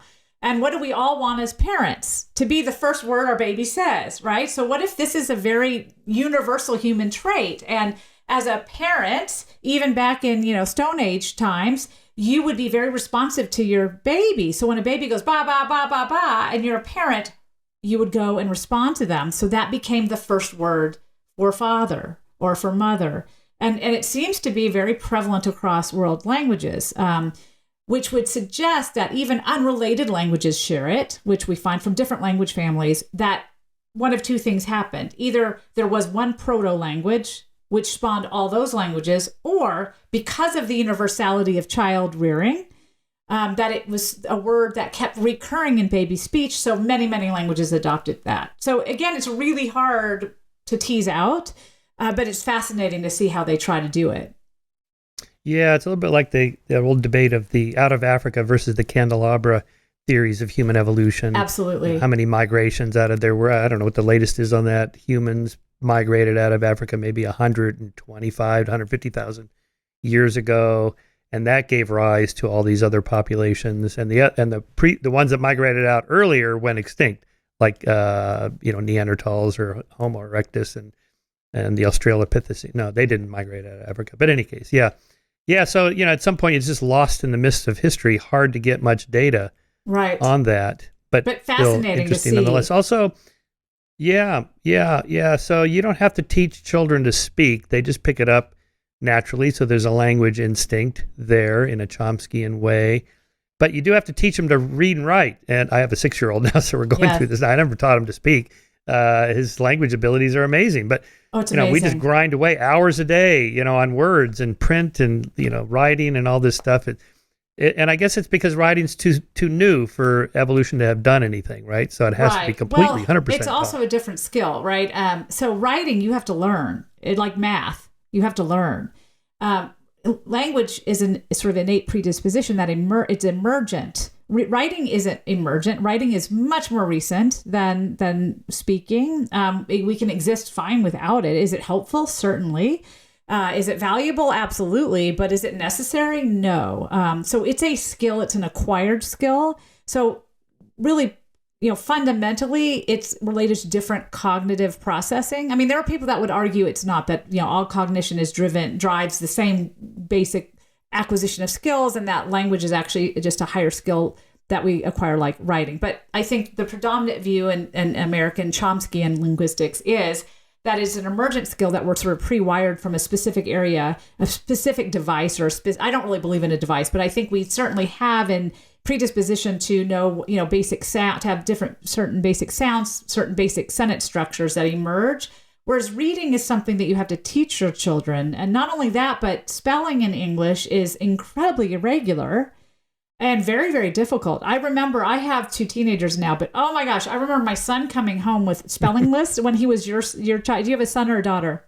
He's a son. I have a 31-year-old daughter and a 6-year-old son. So, big range there. So you've gone through this, right? Yes. But when he would come home and, like your son, and say, oh my gosh, I have to learn this. And it was really hard to explain to him, okay, yes, I know there's an EA in this word and an EE in this word, but they both have the same sound. Or, how light? I mean, the word light, that's weird. Like, it has a GH. What the heck is that GH? I mean, English spelling is really wacky. Crazy. But if you actually look at the history of why those words are spelled that way, it makes a little more sense. So most of the vowels depict vowels that occurred before the Great Vowel Shift that happened, we think it ended by 1600, 1700, but it started around 1400, 1350, 1400, and it massively shifted the way that we say vowel sounds. So EE was different than EA prior to the Great Vowel Shift, right? So it'd be met and mit for meat and met, and meat and meat would be, like met and meat. Sorry, now I can't even remember my own vowels. So what happened is we started writing, the printing press started right at the initial stages of the Great Vowel Shift. So it used the spelling of words prior to the Great Vowel Shift. We don't say the vowels that way anymore, but a lot of them coalesced. We had a lot of coalescence of vowel sounds, which is why we have so many weird, funky ways of spelling. Not to mention that we just often did spelling by ear back in the pre-literate days, so people spelled things differently. But then the GH that's in a lot of words was from the Germanic ch. It was a Germanic ch sound, so it would be more like licht. And night would have been knicht. So we wrote the actual sounds back then. So night had a K before the N, and it had a ch sound for the GH. And that's what's represented in that spelling. But the problem is we lost those sounds, but we kept the spelling. So English spelling is completely counterintuitive. So I actually feel really sorry for your 6-year-old. And he's absolutely right that this is tough. It's absolutely tough because we set them up to an unfair advantage. But yes, writing is a very different skill than speaking. And thank God. You have the rule, just put an S or ES at the end to make it plural, except the 27 exceptions. Exactly. That I guess they just have to learn. And actually a little trick there, you say you put an S on to make it plural, but you actually don't. You put an S or a Z on to make it plural, right? Think about cats or dogs. The actual plural in English is S or Z. It's not S. S is actually the least common way to form a plural in sounds. In sounds, Z is actually the underlying plural marker in English, but we write it as S because it sometimes turns to S when it follows a voiceless consonant, which is very technical, but so, spelling just doesn't represent speech. That's the trick. And so it makes it really hard to learn, and you have to just simply memorize it. So it's a completely different skill. But thank goodness they learn how to speak, because think of all those really weird intricacies in language you'd have to teach them. I remember when my daughter was really little, and she would learn, say, in and out. Think about how do you explain the difference between in and out to a child, right? Because think of how many things you can be out of. A letter can be out of an envelope. A dog can be out of the house. But how do you explain the difference between those two? Like, if you're outside, why is a house in? It's a very complex, but you can also be in the middle of a crisis. So figuratively, like, think of all the different ways just something like in, a preposition like in is used. How the hell are you going to explain that to a child? Thank God you don't have to, because all of us would be complete and utter failures as parents if that was required. So I just remember my daughter saying something with in the first time, and I thought, oh my God, you're brilliant. Because I couldn't have explained how to use it to her. It's very complex. Language is very complex. So thank God they learn it by themselves, because we'd be in big trouble if they didn't. All right, let's talk about taboo words. I noticed in your book you spell the word fuck, F. Let's see, @ percent sign K. Why not just write fuck? Did your publisher say we can't do that? That's an interesting thing. So I just finished the audiobook, it's going to be amazing. If you like audiobooks, and I think I heard you say, let me tell you, this is going to be an amazing audiobook, because what I wanted to do is something very, very different than it's typically done. And my publisher has been amazing, and they have been super willing to do things that are innovative in this book, which makes me really happy. And so for the audiobook, I proposed, what if we had every chapter read by the person that personifies that tic? Not in a stereotypical way, but in a way that comes from the chapter, in a way that tells us something about the history and the origin of that feature, so that we are going to hear about these features in an embodied way. So every chapter I read the first 2 chapters because they're sort of more general knowledge. And then every chapter subsequent is read by a voice actor that we auditioned a bunch of actors for this, that met what I felt wanted to go for in those chapters for who really uses this speech feature. Some of them come from like who started these speech features, so they might be unexpected.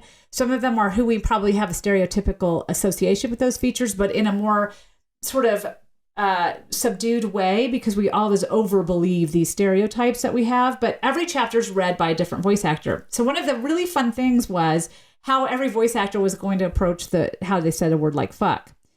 And when I went to read it, it just was so natural for me to say fuck rather than fork or something, minced oath. It just seemed natural. Yeah. And in fact, the audio producer, or the audio director told me that every other reader she was going to let them sort of do it themselves, because we wanted everybody to embody that chapter. So we were going to be very flexible on the way people felt that was how they would talk. But everybody actually said fuck when it was read speech, when it was... They did. Yes, but I think for me, and I have no problem. I mean, ask my students, I will say fuck, a million times in class. It's not in spoken language. I don't have any problem with it. But when I was writing the book, it didn't feel organic to me to write fuck. And I don't know why. I honestly don't know why. So just as I wrote the book, I put the fuck with the squiggles in it. And it wasn't even a conscious decision. It was just like emergent in my writing, because I think for me, the intellectualization of writing and the sort of emotionality of speaking is very different. So saying fuck in speech is very different than writing fuck on a page. And it's not that I'm a prude. I say fuck all the time, but somehow it just was the natural way for me to write it. And then when I did the audiobook, it was very natural for me to just say fuck in the audiobook. I didn't, mince my oath or anything. And it was just funny how all of us chose that. But maybe that would be different. Maybe that would be different than using the N word or a C word to describe a woman, because that's insulting to a person rather than just kind of a crude way of describing. Right, oh, fuck. Right. That's different than the N word or the C word, something like that. Absolutely. I think if I had spoken the N word, I would have said the N word probably, because it's a very uncomfortable word for me to say. Whereas fuck is not uncomfortable for me to say. Always, I think. It is. But for some reason, it was uncomfortable for me to write. And I can't exactly explain why. It was just organic that way. And so that's how come I wrote it that way. That was funny that you noticed that. Well, I did, because it's such a good word as a descriptor. But, we are in the middle of this debate, like reprinting Mark Twain, where he uses the N word. But he's using it in a way that, modern liberals should be pleased about, right? He's criticizing the racism of his day. And yet still, publishers are not printing the word, or they're even substituting words. I find some of that problematic, but I'm conflicted about it. If a black person tells me, don't use that word, I'm like, okay, I won't. Or if a woman says, don't use the C word, okay, I won't. I got that. Right. But I agree with you. I think how far do you go down the line? We have to look at the social historical context, and also things that were original. It's a little different than someone using it in everyday speech. So I agree with you. I think that's a difficult question. And in a context like that, I see there's a value in depicting the words as they were written. But I'm sure there are lots of sides of that debate. Mm-hmm. And what about pronouns? This is a big thing. I noticed on your email you have he, her, she, her, right after your name, above your job title. Right? Do I really? Why do I need to know that? I mean, you publish studies in your book talking about how men assess women differently based on the language that they use. If I know right up front, even more important that you're a linguist, that you're a woman, isn't this going to bias me? Why are you doing that? Well, I would hope not. I would hope that you judge me on the quality of my work rather than the pronouns that I use. I do. I have a chapter in the book on singular they and on the power of pronouns for self-naming. And as a linguist, I felt, especially, I'm also a professor. So, writing this book was a passion project for me. But my day job is I teach students. And for the age of students that I have, pronouns are very important to them. And there's a lot of discomfort around them.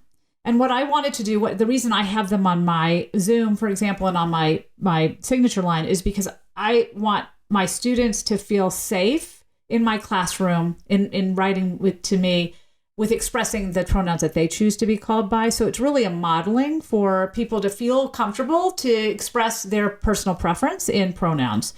So in my classes, I always start my classes with, hello, this is Valerie Fridland, and, we're going to learn this, and this is what we're going to talk about. But I'll say, if you have pronouns that you'd like me to be aware of, I hope that you would feel comfortable telling me, whether you want to do it in the class as a whole, so that everybody knows it, or just me personally. You need to, feel comfortable, let me know. So I feel like I'd be remiss in not modeling that behavior in my own emails. So I think a lot of that is from a pedagogical standpoint, the reason that I feel it's important. But I have a number of students that I have met over the years, especially now, it's very prevalent among young students to feel that the binary identity doesn't involve them. And that doesn't even mean, I have a lot of students that doesn't mean anything about their sexuality, in the sense of they're not making any big claims for you for that. They're just saying, I don't believe in being fixed in this binary identity, and so I choose to use they. So I think when you work around a lot of young students who do use they for their pronouns, you just notice the import of sharing that information out in the world. So, I have no problem if someone doesn't want to put their pronouns. I'm going to make the assumption then that they probably go by the traditional dichotomy. But the reason I have it is because, as a linguist and someone who teaches young students for whom this is important, I wanted to make sure I showed solidarity with them in that, and also let them know how they should address me. Yeah. I also get it, pretty much every email I get from anyone in the publishing industry. They all have the use of pronouns. Other businesses, not so much. I'm definitely an okay boomer on this. I don't use pronouns. I'm not going to use pronouns.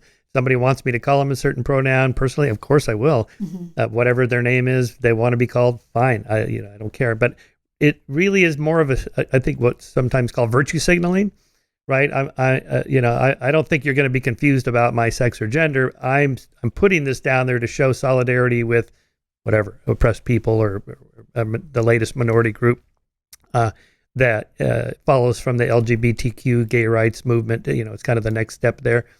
Showing solidarity for that. Okay. All right. But I do worry a little bit about, when would I use it? Like, when would I use your pronoun? If you're in the room, I'm just going to call you by your name. If you're not in the room, and I refer to you as they or she to other people, where did Valerie go? She went to the bathroom. But you're not there to hear that. So who is this for? Well, I think if you take that view, what you're saying is that I only respect you when you're in the room, and I'm not going to respect your wishes when you're out of it. And so if someone, I have had several students that prefer they as their pronouns. And when they're out of the room, I still use they, because that is my respect for their position, like their personal identity. And it's sort of like saying, I'm not going to call you Michael when you're not in the room. I'm going to call you Jack, right? See. Why would I do that? Right. If you're Michael, when you're in the room, right. I don't say Michael to you, but I know that's your preference and your name. So when you're out of the room, I'm not going to call you asshole or Jack, because neither of those would be respectful. So it's exactly the same way of looking at it, right? That I'm basically respecting your wishes. So if I switch to she when you're out of the room and they to your face, that's pretty disingenuous, right? I think that says something even more about you when you do that kind of thing. Now, it could be a mistake, and I'm the first to admit I make mistakes, because I'm very traditionally gendered in that sense. Like, I grew up with she, he being the pronoun. So it was pretty natural for me to fall into that paradigm. And once I started getting students for whom that was important, I messed up. All right, I did. And in the book, I'm very honest about that. Like, these are problems I have. Like, it messes me up. But I also found that the burden was on me to be respectful towards them. And do I feel represented by the pronoun they? I personally don't. It's not my identity. Do I feel like I need to have the pronouns on my page? Not necessarily, because you're going to assume if I don't have them, I'm traditionally gendered. But do I respect your right to choose what you want to be called by? Yeah, I do, very much the same way I respect your right to name yourself. If you have a name, I'm going to respect that. If you go by they, I'm going to respect that. And so for me, it's a sign of respect. It doesn't mean I believe what they believe. It doesn't mean I identify what they identify. I'm not making any claims about my own personal belief system by being respectful for someone else's. And that's really, I think, where using they, the proper pronoun, when they're out of the room is really a larger issue of whether this is someone you have respect for, even if you don't value their beliefs or even if you don't agree with their beliefs. And so, that's sort of why I think it's an important thing to be aware of and signal. It's not about what you believe. It's really about just respect for other people and what they prefer to be called. Does that make sense? Yeah. Okay. Yeah. Fair enough. Okay. I hadn't thought of it that way. I guess the question is it an attempt from the top down to change culture? We're all going to do this now, and then it kind of spreads. Everybody sees the emails with the pronouns and so on. Or is it more of a bottom up thing? To what extent do I want to participate in that? Well, I'm not woke in the way it's used now, although I'm woke in the traditional sense of being, a pro civil rights, women's rights, gay rights, and so on. I wrote a whole book about this, The Moral Arc. And so, yeah, I'm on board. But, to what extent can you make that happen? I don't know. This along the lines of what we've been discussing. No one said you can't use the N-word anymore, sort of officially, a politician or whatever, but it just kind of became clear over the last, decade or so, just don't do that. Okay. All right. Okay. I get that. Yeah. All right. Fine. Right. Blacks can use the word, whites can't use the word. All right. I get the rule. All right. I'm not going to violate the rule. And then the question is, how far do you take that? What other words? I don't know. I'm just kind of right. No, I get it. I do. Loud. And I think these are valuable questions. But what's interesting about they is it is an emergent organic process. So if you look back, it's sort of a development from singular they. They has been used to refer to single reference for hundreds of years, for centuries. If you look at Shakespeare, you see whosos, which was a earlier word for whoever. Whoever would be whosos. He refers back to the whoso, which is a singular indefinite pronoun, with singular they in the next line. I think it's something like whosos dance and joust or something like that. And then in the next line, he refers to them as they. So this prevalence for using they to refer to someone without calling out their gender has been around forever. So I wouldn't say I agree with the fact that it's being top down. It's actually come from bottom up. So it's something we've been doing for centuries. What has changed is that it has taken on this connotation of sort of this socially aware, non-binary sense. But the root of singular they itself has existed for centuries. That part is new, that you also kind of put on it some social awareness of certain sociocultural groups. But what has not changed is our tendency to use they in a singular sense with a plural verb, right? So that a lot of people have a problem with that. Actually, historically, if you look, it's always used with the plural verb. So it's they are, not they is, because a lot of people have a grammatical incongruity. But there was a really fascinating study I think is relevant here that a linguist by the name of Kirby Conrad did. And they looked at the usage of singular they in these different contexts. So they would take a singular they used in reference to an indefinite antecedent, which is a fancy word for saying something like everyone, someone, everybody, which are essentially singular stand-in for nouns for an individual entity. Well, traditionally, right, with a singular indefinite, you would use he or she, but typically almost all of us use they in that case.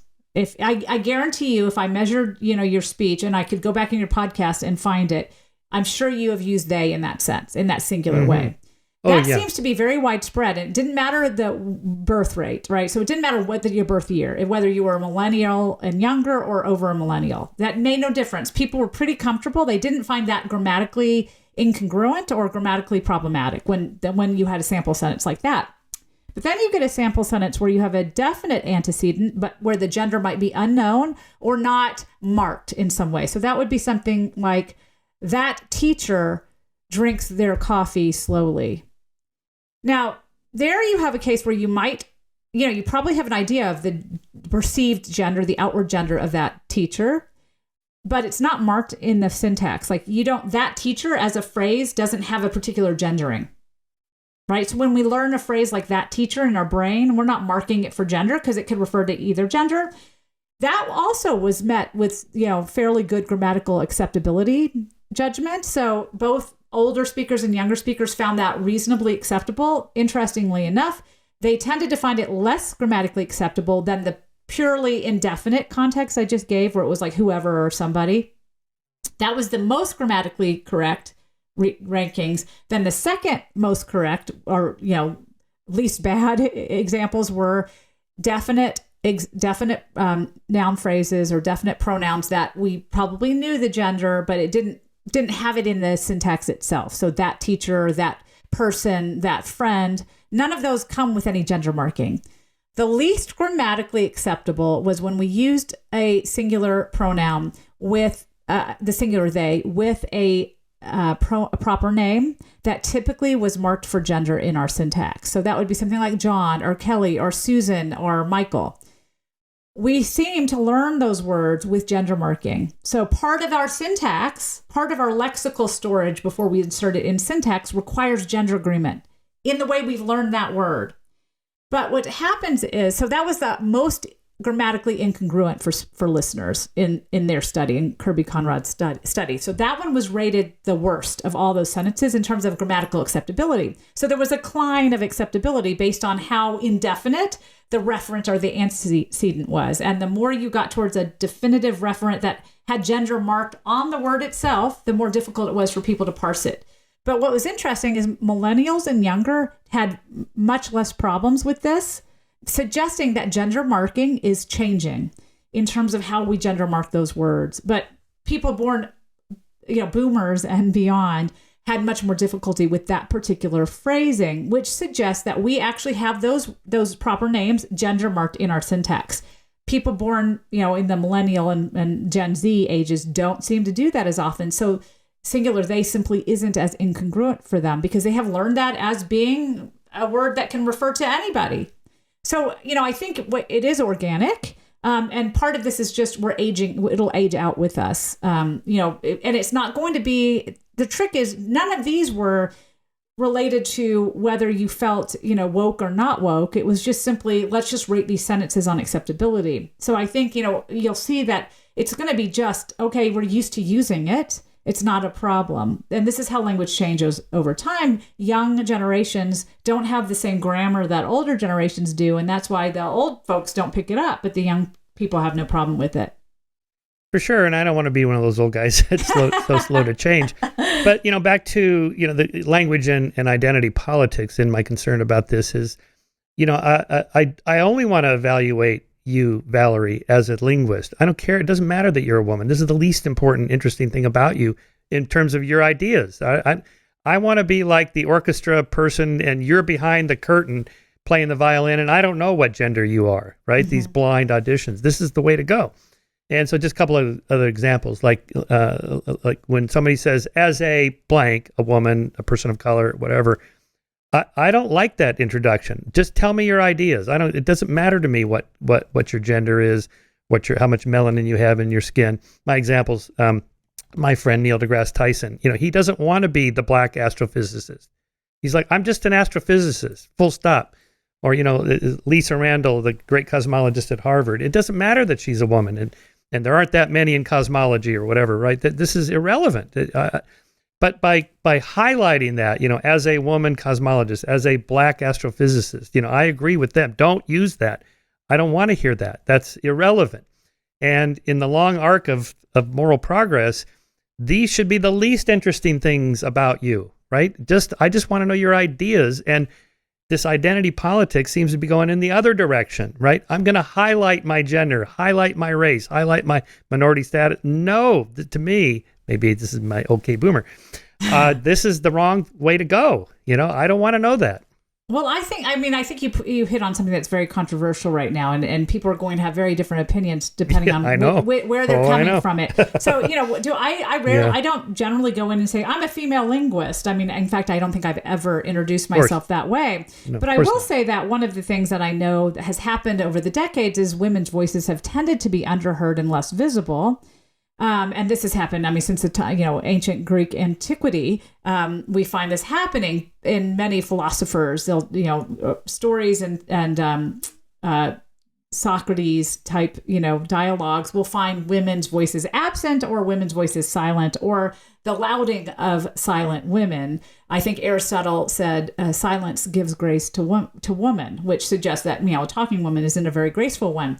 So, I think if you look at history, things have always been males that have been doing these ideas and these thoughts. And so for a lot of women, I think by saying, look, we want to make the woman more visible because they have been invisible for so long, there is a value in that in certain contexts. I also don't want to be known. I don't think my ideas are good because I'm a woman. I think my ideas are good because I'm intellectual. I'm thoughtful. I've done a lot of work. I've had, many, many years of study. I've done really good research, and I'm respected in my field. And that's really what I go out with. And I've never, introduced myself in any other way. But I think that's a very, very different thing than saying on my signature line, I have a name Valerie, which I don't think in American English anybody would misconstrue that to be a male name, right? My gender's already there. So I don't agree that putting my pronouns there makes my gender any more relevant. But in my particular case, I feel that by doing that, I'm showing other people that I'm going to respect their wishes. So if they have a preference, they'll tell me. That's what the reason I put them on there. People might read something different off of that, but the reason I have them on there is because I want to make sure that I show that I'm respectful of other people's wishes in terms of their own gender identity. So I don't think it's making any claims as to how you should take my ideas as a female. I think it's a claim as to what ideas I might have about you as a gender that may be male, maybe female, or maybe non-binary. Does that make sense? So I think that there's two different issues you're talking about, from putting pronouns on a signature line versus prefacing everything with you're a female, or you're an African American, or you're a Mexican American, or you're a white American. I think that's a different issue, if that makes sense. Yeah. Oh yeah, totally. Yeah. No, I just wanted to rant about that a little bit because it's one of my my pet peeves. That's what we're here for. We'll see how this plays out. And so, yeah, let's kind of wrap this up by talking about the future of language. I know you had a whole lecture. The last lecture in your course was on sort of the future of language. To what extent internet and travel and so on is going to unify and get rid of all these other thousands of beautiful languages, and we're going to end up with one language or just 6 or whatever. Mm-hmm. That does seem like a terrible loss. But maybe that's not going to happen. Maybe the common culture is not going to end up in one language. What are your thoughts on that? I think there's a number of different ways that I see the future that are hit on different threads that you brought up. In terms of English and the evolution of English, because I hear all the time people expressing these fears about, the degradation of English, or the evolution of English being, awful, and here we're going to go to the dogs, it's going to be hell, we won't be able to communicate, that kind of thing. Well, I think, as you mentioned, Steven Pinker has examples of this exact same thought expressed centuries ago. So clearly this is nothing new. And if you look at the history of English, the last 200-300 years, English has changed much, much less than it did in the previous century. So around 1800, we actually really, with the rise of standardization and codification and the elevation of certain norms, actually slowed down the rate of change to a very significant degree. Plus, we haven't had the kinds of cultural changes and invasions and wars that bring in new language forms, such as, Viking invasions in the 8th and 9th century, and the Norman conquest in the 11th century. Those are massive changes when you have that kind of effects. We haven't had that in several centuries. So I don't think we should worry about the language decaying around before our eyes. I think that's sort of a weird thing to worry about, because it's really not based in any kind of fact.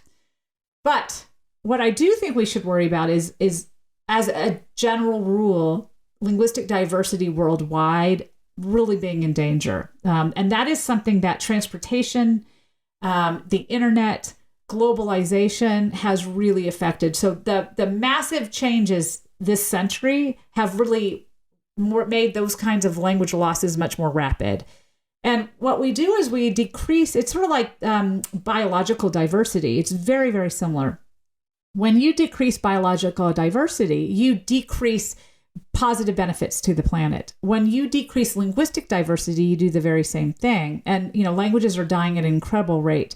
The problem is languages with small groups of speakers, which tend to actually be more complex morphosyntactically. So we have done really interesting studies on how language size and population and the number of adult speakers of a language actually correlates with the simplicity of a language. So unlike people that think primitive languages are these, indigenous languages, actually indigenous languages tend to be more morphosyntactically complex, because that types of transmission of the very complex morphosyntax that makes up those languages requires parent-to-child transmission in small community settings. You start taking a language like English that's spoken worldwide and by a lot of second language speakers, by a lot of different speakers with different influences, you kind of atrophy that complex morphosyntax, and that indeed has happened to English in the early parts of our history. So, we lose that complex morphosyntax. We lose examples of the way the brain works, right? So we learn a lot about brain function by looking at languages and how they're constructed. What are the limits on what the form languages can take? How can they possibly construct sentences? What are possible versus impossible things in language?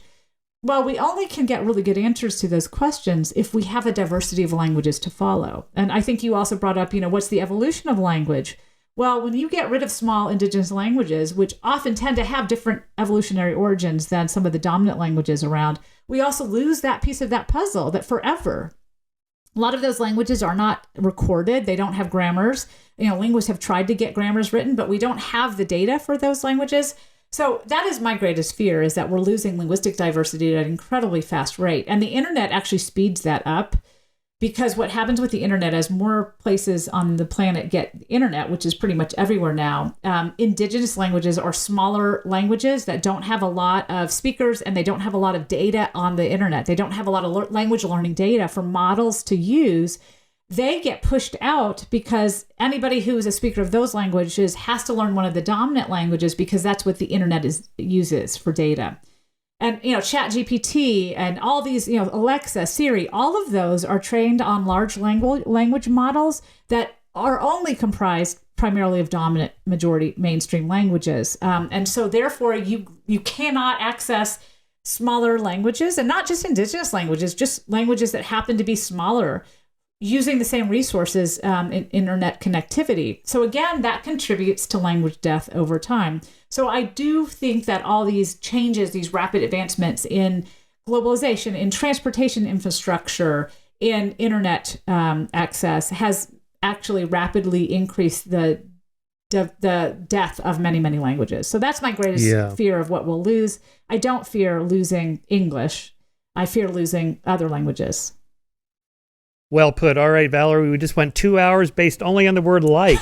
We didn't even get to literally oh my gosh, and dude. We didn't get to. Well, I guess that means people have to read the book. You got to read the book. Absolutely, you got to read the book. I didn't know till I read your book that a woman could call another woman dude. It's like, oh, okay. Yes. My students dude each other all the time. But I mean, dude, we didn't get to talk about it, but aren't you blown away by the original meaning of dude? Yes, I know. I had no idea it went back that far, or literally. Wasn't it Nixon who said, or no, somebody said the press would literally emasculate Richard Nixon. Like, literally? Literally, been old. It's been around for a time. Yes. Yeah, that's been around for a long time. We'll have to talk about that. Save that for another day. But thank you for having me on, Michael. In addition to the book, I also want to recommend your teaching company course. It's a great course, 24 30-minute lectures, really interesting. If you want to take Dr. Fridland's course, you can. You don't have to go to the university. Right. Michael, you certainly got a lot of me lately, right? You've learned my course, you've learned my book. I have, yes. I know your voice. I know your voice very well. Yeah. No, and the great thing, if you subscribe to OneDream, since they are an advertiser on the podcast, you can get your course for free. It's just right on there on the platform. Just subscribe every year. Or you can just go to, actually the other trick is if you order the course, not through the teaching company website, but through audible.com, you get it for 1 book credit. So less than $10 for your course. Wow. They have a mutual, business arrangement with Audible. I've never been so cheap. I love it. That's right. You're right. So you can get your entire course for $10. So you don't have to go to the university and pay thousands of dollars. All right. Thank you, Valerie. That was a great conversation.